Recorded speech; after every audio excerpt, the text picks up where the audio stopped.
Сайн байна уу? Миний шинэ видеонд тавтай морил. Өнөөдөр би та нарт фитнесийн мөнгийг би хэрхэн төлдөг болсон талаар ярьж өгье. Аач. Ууш дөрөв амьсгалахгүй шүү те. Яагаад би фитнес явах болсон бэ гэвэл би нэгдүгээр хамгийн түрүүнд сахартай гэдгээ мэдсэн. Хоёрдугаар би хэдийгээр их хөдөлгөөн хийдэг ч гэсэндээ би илүү их дасгал хөдөлгөөн хийх хэрэгтэй юм байна гэж би ойлгосон учраас би фитнес явахаар шийдсэн. Гэхдээ фитнес 1 сарын $40 төлбөртэй байдаг. Тийм болохоор фитнесийн төлбөр миний санхүүгийн төлөвлөгөөнд дахиад нэгэн дарамт болж орж ирэхээр болцоход байсан. Тийм болохоор би тэр $40-ыг өөрийнхөө санхүүгийн боломжинд дарамт өгөхгүйгээр олох шаардлагатай болсон. Тэгэхээр би ямар зүйлд мөнгийг хэрэггүй зарцуулаад байна гэдгээ харахаар шийдсэн. Гэхдээ нэг бол нэг харахад нэг төвөгтэй байгаагүй. Би бол тамхи татдаг байсан. Тамхи бол надад хамгийн их санхүүгийн хэрэггүй зарцуулалт мэт санагдсан. Мэдээж тэр бол хүнд ч ойлгомжтой. Тийм болохоор би тамхиг барьж авъя гэж бодсон. Эхлээд тамхиныхаа тухай яриа. Би 20 жил тамхи татсан. Би 3 өдөрт нэг хайрцаг тамхи татдаг байсан. Тэгэхээр тэр чинь сард 10 хайрцаг тамхи. Нэг хайрцаг тамхи Америкт дунджаар $10. Би сард $100 зүгээр ямар ч хэрэггүй юмд төлөөд шатаагаад тэгээд эрүүл мэндэ муутгаад дуусгадаг байсан байгаа. Тамхинаас би юу авсан бэ гэвэл тамхинаас би юу ч аваагүй. Харин тамхинд өгсөн юм маань маш их. Миний эрүүл мэнд, миний цагаан шүд олсон мөнгө.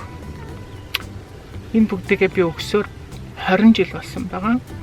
Тийм болохоор би шууд тамхинаас эргэлт буцалтгүй гарахаар шийдээд тамхин зарцуулдаг мөнгөө фитнест зарцуулъя гэж бодсон. Тэгээ баг зэргийн тооцоо гэдээ үзэх та. Би тамхин сар болгон $100 зарцуулдаг байсан бол би фитнест зөвхөн $40 сард төлөх шаардлагатай болно. Тийм болохоор надад цаана дахиад $60 тамхинаас гарчвал $60 би цуглуулъя гэж бодсон. Тэгээд би цуглуулж эхэлсэн. Тамхинаас гараад би 10 сар болж байна. Тийм болохоор би 10 сар цуглуулсан. 10 сар цуглуулсан $60 маань өнөөдөр $600 болсон. $600 гэдэг чинь айгүй их мөнгө шүү дээ. 10 сарын дотор чамд хинч $600-ыг маяг зүгээр өгөхгүй. Тэгээд энэ болохоор чи зүгээр л эрүүл мэндийг сонгосныхын төлөө авч байгаа бэлэг гэсэн үг.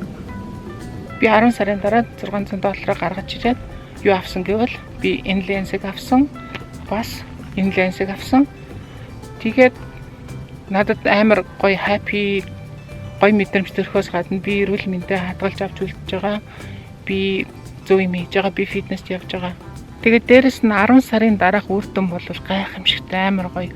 Чиний арьс хамаагүй өнгөлөг болсон байх болно. Чамаас муухай өнөртөхгүй, чи мөнгөтэй, чи фитнест явдаг. Маш их өөрийгөө жогсон байх болно. Эргээд би одоо ингээд тамхи татж байгааны хажуугаар явж үнэхээр чаддгүй. Айгүй муухай өнөртэй. Тамхи бол баба. Тэгэхэд үнэрлэх хамтлах мэдрэмж айгүй сайн дэвшилдэг. Давс баг хэрэглэн давсыг айгүй сайн мэдэрдэг болчих учраас давс нэг их хоолндоо ихийгээд байхгүй. Давсыг яг тааруулж юм уу эсвэл өшөө бүр хэрэглэдэг байсаасаа баг хэрэглэн. Бас тамхи татгаа болцсон хүн чихэр шоколад их идмээр болдог гэсэн тэр бол худлаа юм билээ. Мэдээж чихэр шоколад идмээр болж байгаа тоон бол олширна. Гэхдээ хэтрүүлж юусоо идэхгүй. Яа гэвэл чихэрлэг амт айгүй их сайн мэдэрдэг учраас амархан бялуурна. Тийм болохоор чихрийг амар их хэмжээгээр идэхгүй. Зүгээр ойр ойрхон бага хэмжээгээр хэрэглэдэг болох юм шиг байгаа юм. Надад талаар гэхдээ таалагдчихэв. Яагаад гэвэл би чихэрлэг юм идэхдээ ингээл бялууг бол жишээ нь ингээл 2 зүсэм мөсмийг иддэг байсан бол одоо ингээд нэг зүсмийн талыг ч юм уу тэгж иддэг. Тэгээд тэр нь бас эрүүл мэндэд айгүй сайн шүү дээ тийм. Тэгээд энэ бүхний цаана хамгийн том benefit, хамгийн том үр өгөөж бол чи өөртөө маш их ихтгэлтэй болно. Хамгийн гоё юм нь тэр. Чи тамхинаас гарч чадсан бол чи бүх буруу зуршлаа хайж чадна. Тэр бол хамгийн гоё. Бусад зүйл дээр ч гэсэн өөртөө маш их ихтгэлтэй болно. Би бүх юм дээр өөртөө ихтгэлтэй болсон гэдэг. Тэгээ сахартай болсноо мэдээд надад тодорхой хэмжээгээр аягүй хүнд цохилт болсон. Гэхдээ би сахартай болсныгоо давуу тал болгож ашиглаж чадсан гэж бодож байна. Яагаад гэвэл би тамхинаас гарсан, би фитнест явдаг болсон, би илүү амьдрал тайртай болсон, би илүү амьдралыг сонирхолтой сайхнаар мэдэрч өнгөрөөхийг хичээдэг болсон. Тийм болохоор та нар ч гэсэндээ ямар нэгэн зүйлийг, ямар нэгэн болохгүй байгаа юмаа давуу тал болгож ашиглаад бас амьдралыг enjoy болоод мэдрээд гоё явах гэж хичээгээд үзээрэй. Болдсон байлаа шүү. Фитнесийн төлбөрийг яаж төлдөг болсон талаар биш, бараг тамхинаас гарах тухай ярьчихлаа. Гэхдээ таалагдсан баг тийм. За одоо эртхэн харъя дөө. Тамхинаас гараарай. Болохгүй байгаа зүйлээ өөртөө давуу тал болгож ашиглаж сураарай. Миний хэлсэнийг бас бодоорой. Хүн болгон юмыг сайн тал руу өөрчилж болно шүү. Монголчуудаа. Is in here with it? Юу гэсэн үг юм? It is a glitter glue and glow in the dark glue and liquid starch. Okay. Юу гэсэн чинь? Slime. Slime.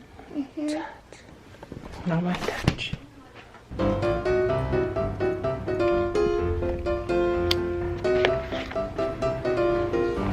Everything okay? Yeah. Oh, okay. Good stuff. Hey. Thank you.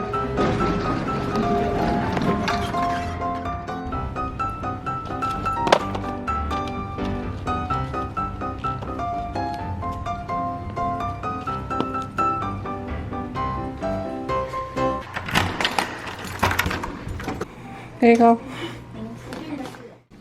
So today, my little sister wants to create a little video. She bought some stuff to make slime for today. Hey, First, we need glue.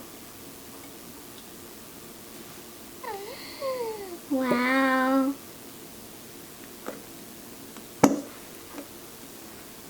Oh my. and here it is. That's the clear glue. Now we need some glitter glue.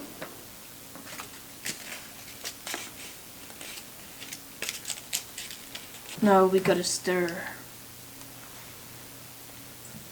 Yeah.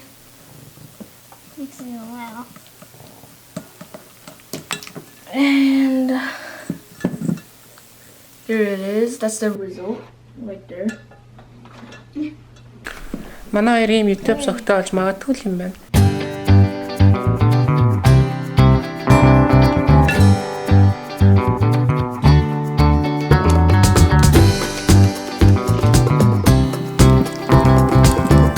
We'll have it yet.